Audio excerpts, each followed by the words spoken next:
Sir, I don't want to alarm you, but is there anyone else supposed to be in your house right now?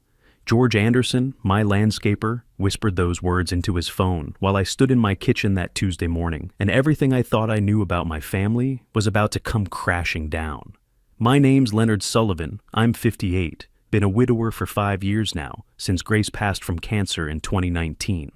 Spent 30 years as a detective with Minneapolis PD, before transitioning into private security consulting. After Grace died, it was just me and my 2 sons in the house on Pine Valley Drive. Well, it was supposed to be just me and Nathan, my 32-year-old. Danny, my youngest at 28, had disappeared 5 years ago without a trace, or so I thought. That morning started like any other Tuesday. Nathan had left for his office at Sullivan & Sons Construction at 7:30 sharp, same as every day. Our family business had been my pride and joy for 25 years before I semi-retired and let Nathan take over the day-to-day operations. Danny had been set to inherit 40% when I passed, with Nathan getting the other 60% as the older son. George was mowing the front yard when he called around 8:45. I could hear the mower engine idling in the background, then suddenly shutting off. "What do you mean, George?" I asked, setting down my coffee and walking to the window. "I keep hearing this sound coming from your basement. Sounds like someone crying. Real soft, like they don't want to be heard. Been going on for about 10 minutes now." I looked out at George standing beside his mower, phone pressed to his ear, staring at the basement windows just above ground level. Those windows looked into what used to be Grace's craft room before we converted the basement into office space for the construction company. "Could it be carrying from next door?" I asked. "No, sir. I've mowed the Hendersons' yard for 15 years. This is definitely coming from your place. And it's not a TV or radio. This sounds real." My detective instincts kicked in. George wasn't the type to imagine things or create drama. He'd been doing our landscaping for 6 years, steady as a clock, never caused a problem. "I'll check it out," I told him. The basement stairs creaked as I went down, especially that 5th step, which had squeaked for years, no matter how many times I'd tried to fix it. Nothing seemed out of place in what we now called the office. Nathan used this space when he worked from home, which had been happening more often lately. The room looked normal enough. Large desk, filing cabinets, blueprints rolled up in the corner, a couple of client chairs. Everything neat and organized, just like Nathan always kept things. But something felt off. I noticed a water glass on the desk, condensation still clinging to the sides. Fresh water. Nathan had left at 7:30. It was now 8:45. If he'd needed water before leaving, why not grab it from the kitchen on his way out? Then I heard George's mower start up again, then shut off almost immediately. His footsteps on the front porch, then his voice calling down. "Mr. Sullivan, you find anything?" "Just a quiet basement," I called back, though the words felt wrong in my mouth. "I heard it clear," George said, appearing at the top of the stairs. He was a big man, about 50, with weathered hands and an honest face. A man crying, soft, like he was trying not to be noticed. That's when Nathan's car pulled into the driveway. His blue Ford pickup, same one he'd driven for 3 years. He came downstairs looking surprised to see us both there. "Dad? George? What's going on?" "George heard crying from down here," I said, watching my son's face carefully. 3 decades of interrogating suspects had taught me to read micro-expressions. Nathan laughed, but there was something forced about it. "Oh, that was probably my podcast. I worked late on the Henderson project last night and had some true crime thing playing. Must have forgotten to turn it off." He gestured toward his computer. These old houses carry sound weird, you know? It made sense. George's shoulders relaxed, and he apologized for the confusion. "Sorry I worried you folks," George said. "Better safe than sorry, right? With all the crazy stuff you hear on the news these days." After George left, I stayed in the basement. Something bothered me about that glass of water, about Nathan's quick explanation. As a detective, you learn that the most obvious explanations are usually right, but you also learn when something doesn't smell right. I'd heard Nathan come home the night before around 11. Our house wasn't that big, and sound carried. If he'd worked down here after that, I would have heard the basement door open and close. I definitely would have heard that 5th step creak. I started looking around more carefully. The back wall had been painted recently, same color as the rest of the basement, but the texture was different, smoother, newer, like someone had patched something and repainted. Over it, I knocked on it lightly with my knuckles. The sound came back hollow, not solid like it should have been against the foundation wall. My phone buzzed. A text from Nathan. "Everything okay?" George seemed worried. I typed back, "All good, false alarm." But as I climbed those stairs, hearing that fifth step creak under my weight, I knew it wasn't a false alarm at all. Something was very wrong in my house, and my son knew more than he was saying. Over the next few days, I couldn't shake what George had heard. As a detective, you learn to trust your gut, and mine was telling me something was seriously wrong. I started paying attention to things I'd been ignoring for months. Nathan had been making a lot of trips to the grocery store lately. I'd noticed it, but never really thought about it until now. Our food bills had doubled in the past year. When I asked about it, he said he was entertaining clients more often. "Business development, Dad," he'd explained just last week. "Got to wine and dine the big contractors if we want those commercial jobs. You know how it is." But I'd run Sullivan & Sons for 25 years before letting Nathan take over. We'd never spent that much on client entertainment. Most contractors were happy with coffee and donuts at the job site. I started going through our credit card statements more carefully. Charges at Target, Walmart, Cub Foods, sometimes 3 or 4 times a week. Always Nathan's card, always amounts between $50 and $150. When I added it up, we were spending nearly $800 a month on groceries. For 2 people. One evening around 10 p.m., I found Nathan in the kitchen loading a tray with sandwiches, fruit, and a bottle of water. He looked startled when I walked in. "Working late again?" I asked. "Big deadline on the Morrison project," he said, not quite meeting my eyes. "Probably be down there until midnight." But I stayed awake until 1 a.m., and I never heard him come back upstairs. More importantly, I never heard that fifth step creak. The next morning, I asked him how the late night went. "Got it finished around 11:30, he said. "Went straight to bed after." That was the moment I knew my son was lying to me. I called my old partner Vincent Torres, who'd left the force 5 years ago to become a defense attorney.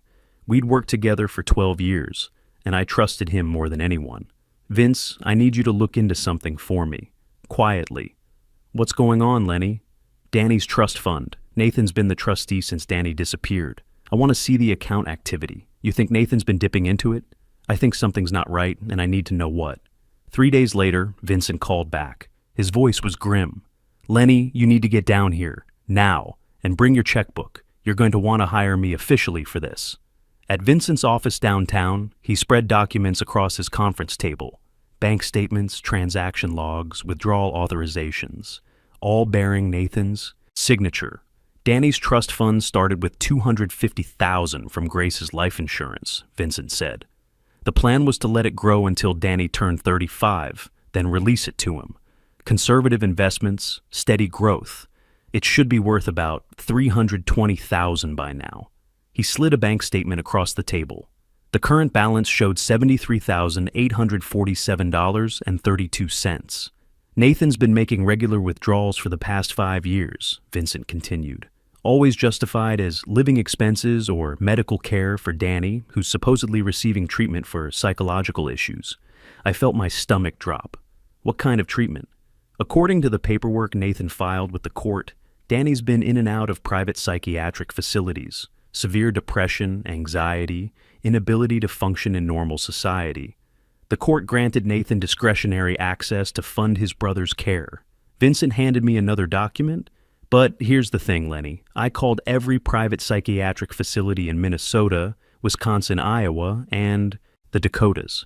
I also checked Colorado, since that's where Nathan claims Danny's been receiving treatment most recently. And none of them have ever had a patient named Daniel Sullivan, not one. I even had them check for Danny registered under aliases or false names. Nothing. My hands went cold. How much has he taken? $176,152.68 over 5 years. Always in amounts small enough not to trigger automatic court review. $2,000 here, $5,000 there. Never more than $10,000 at once. I thought about the crying George had heard, about the fresh water glass in the basement, about Nathan carrying food downstairs at night. "Vincent, I think Danny's been in my house this whole time." Vincent set down his pen and looked at me hard. "Lenny, that's a serious accusation. If you're right, We're talking about kidnapping, false imprisonment, fraud. Nathan would be looking at 20 to 30 years. If I'm wrong, I'm accusing my son of stealing from his missing brother. If I'm right, I've been living above my imprisoned son for 5 years while his brother slowly stole his inheritance. What do you want to do? I thought about it for a long moment. About Grace, who'd made me promise to take care of our boys after she was gone. About Danny, who'd always been the creative one, the dreamer, the kid who wanted to design beautiful buildings instead of just constructing them.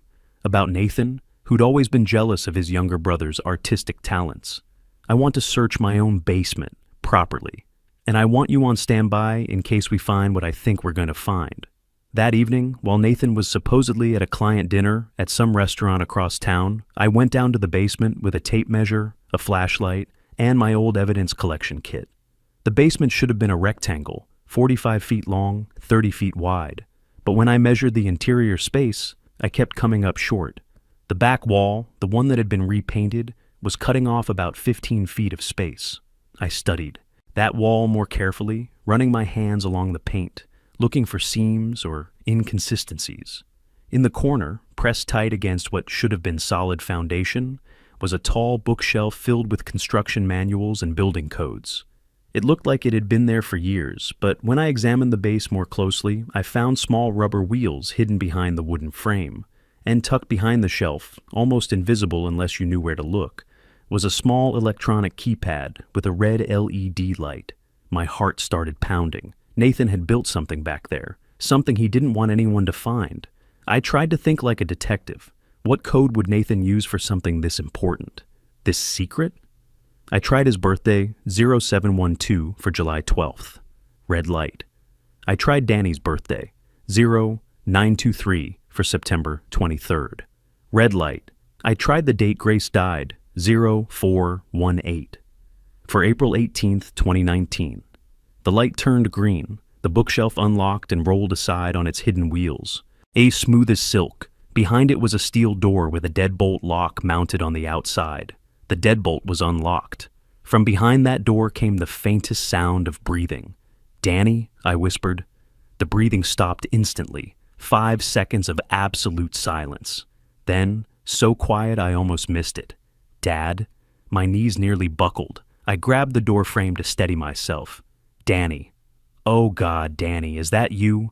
A sob broke through the steel door. Broken, desperate, full of 5 years of pain. "Dad, you found me. I knew you would. I kept hoping. I kept drawing pictures of you, and I knew someday you'd find me." I reached for the deadbolt to throw it open, but then I heard Nathan's truck in the driveway, the engine shutting off, his footsteps on the front porch.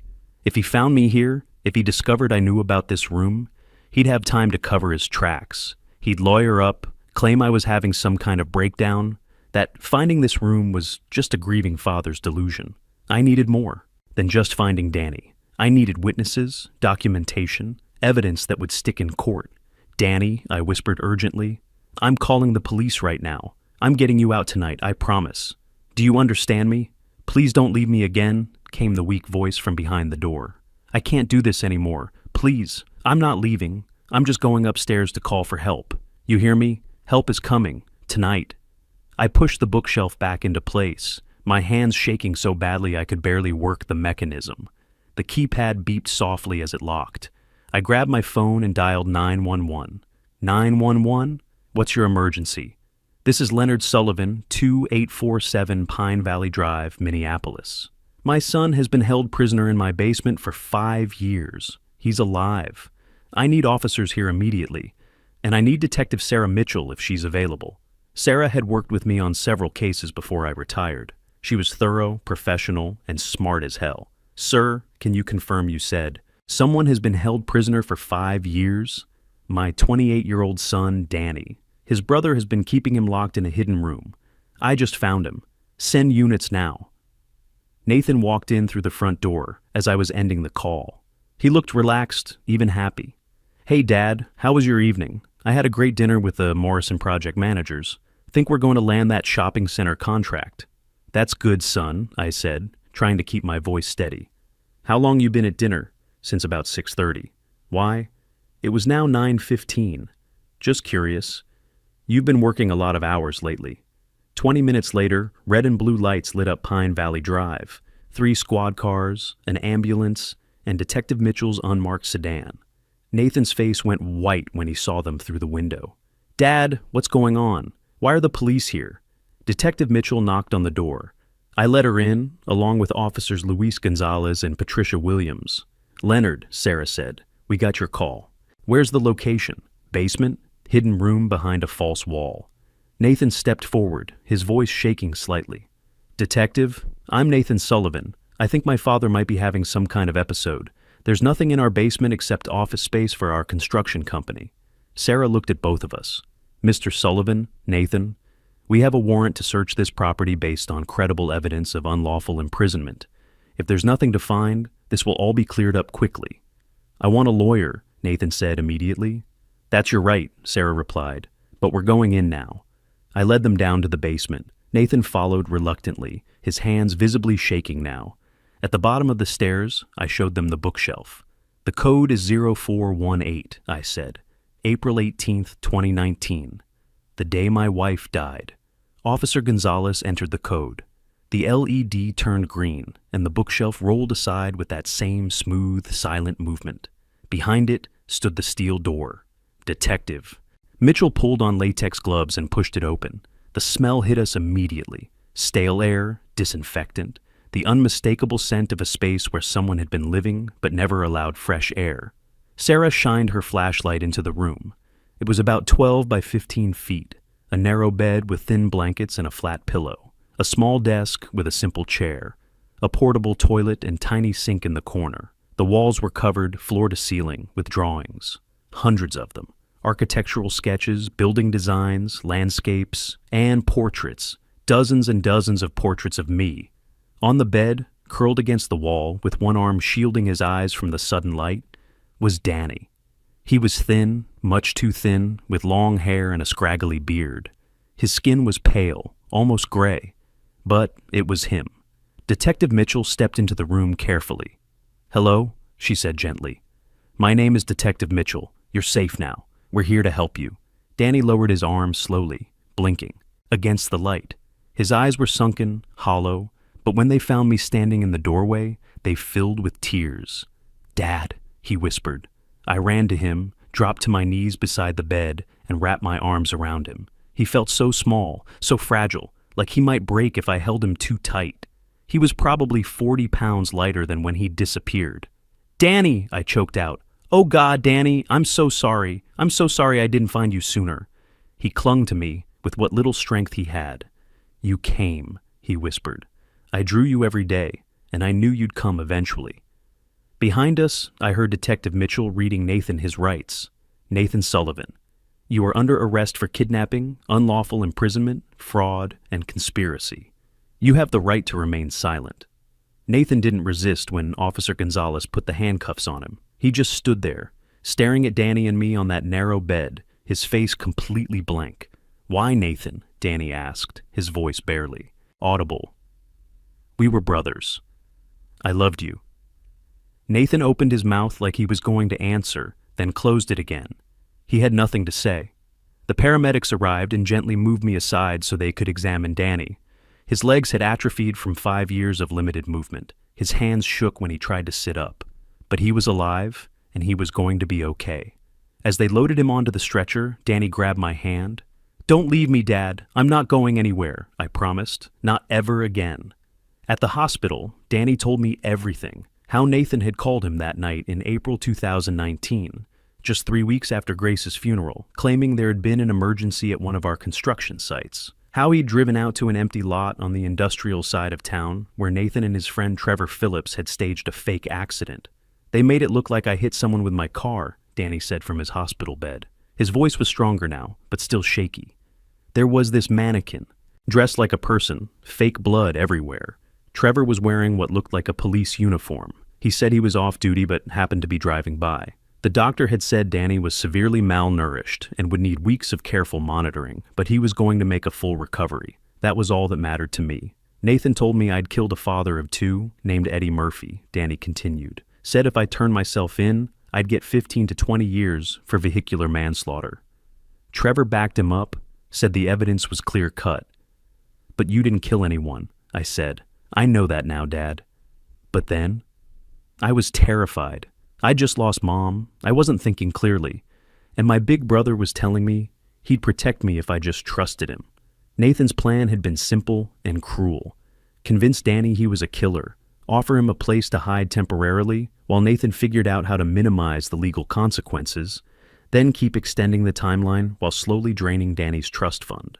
He told me it would just be a few weeks, Danny said, then a few months. Then he said the victim's family was pushing for the maximum sentence, so we needed to wait longer. By year 2, I knew he was lying about everything, but I was too weak to fight back. The full scope of Nathan's planning came out during the investigation.